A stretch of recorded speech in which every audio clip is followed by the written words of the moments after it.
over the economy.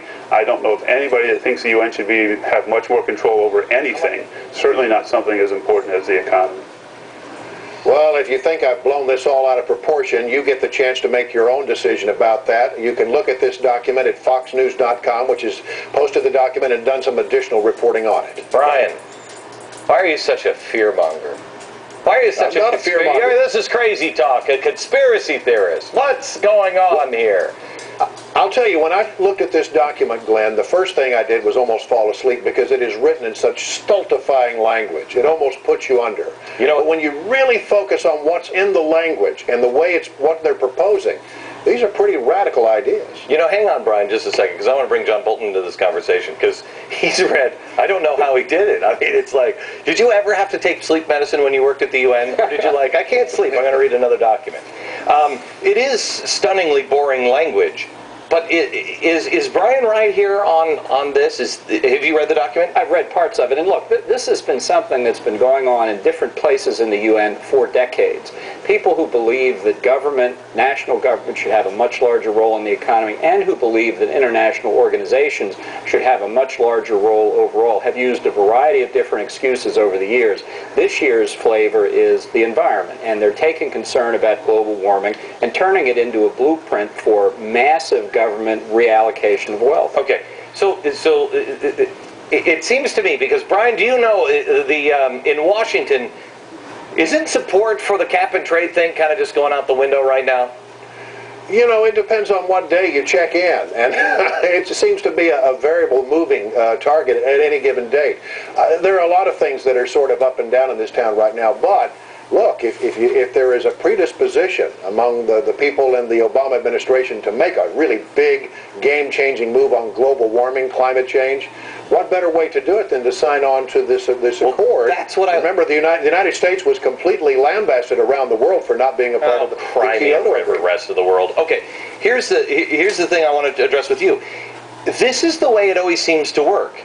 You can't get it done, you can't get it done by passing laws, so then you go to the courts. If you can't get it done through the courts, then you move it up to the international realm. Right. This is a pattern I think we're going to see over and over again in this administration, and climate change is a perfect example of how it works.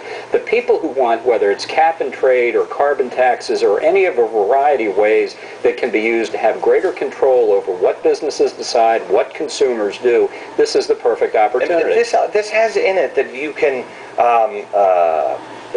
actually, if a company isn't playing by new international law, they can come and close the company down and say sorry, and then that has to be produced elsewhere at some other country? Well, these are some of the consequences. As Brian said, and I can assure you from having read thousands of pages of UN documents, it doesn't say it in those terms, but it's for the people to negotiate. And remember, they're pressing very hard to wrap all this up by December. Can we ever get out of these things? No, once you're in it, it's very hard, and that's why it's important, to the extent the Obama administration is willing to do it, to protect American interest at the negotiation stage. So wait a minute. So all the stuff, all the crap that's gone on in the United Nations, we can never get out. We can never go, yeah, you know what? It's very hard to roll back anything at the UN. It's better not to agree to it to begin with. But I tell you, they have been making, the non-aligned countries, the UN Secretariat, have wanted for years to shift power into the UN, away from the IMF, away from the G7. This is another opportunity for them. Now, I asked the question if we can ever roll these things back. But let me ask you a different way. If we wanted to and they didn't want us to, they'd send the blue helmets, right? Well, they've got to get us to agree in the first place, and that's why. No, I know. Let's just say that. Let's just play this out, because I think Vermont. I think Ben and Jerry, not the entire state of Vermont. I think Ben and Jerry could take the guys in the blue helmets. Well, maybe they'd enlist in the blue helmets. You never can tell. Yeah, but they're already in it. It is a matter that many Europeans would also like to see power shifted into the UN. This satisfies a lot of the desires they've had to get more controls over the U.S. economy. We're going to see some of this argument play out at the G20 meeting in London in just a few days. Okay, thank you very much, Ambassador. I appreciate it. An update now on a story that we brought for a report that basically gave us how to spot a domestic terrorist. Do you remember this story came out of, where was it, Missouri? The Missouri Department of Safety has now completely killed the militia report, say they're going to change the review process. All that stuff we said, about, people who like listen to talk radio or Fox viewers or something. They're great. Yeah, now they're going to change the report and change how things are reviewed before they're distributed, to local law enforcement agencies.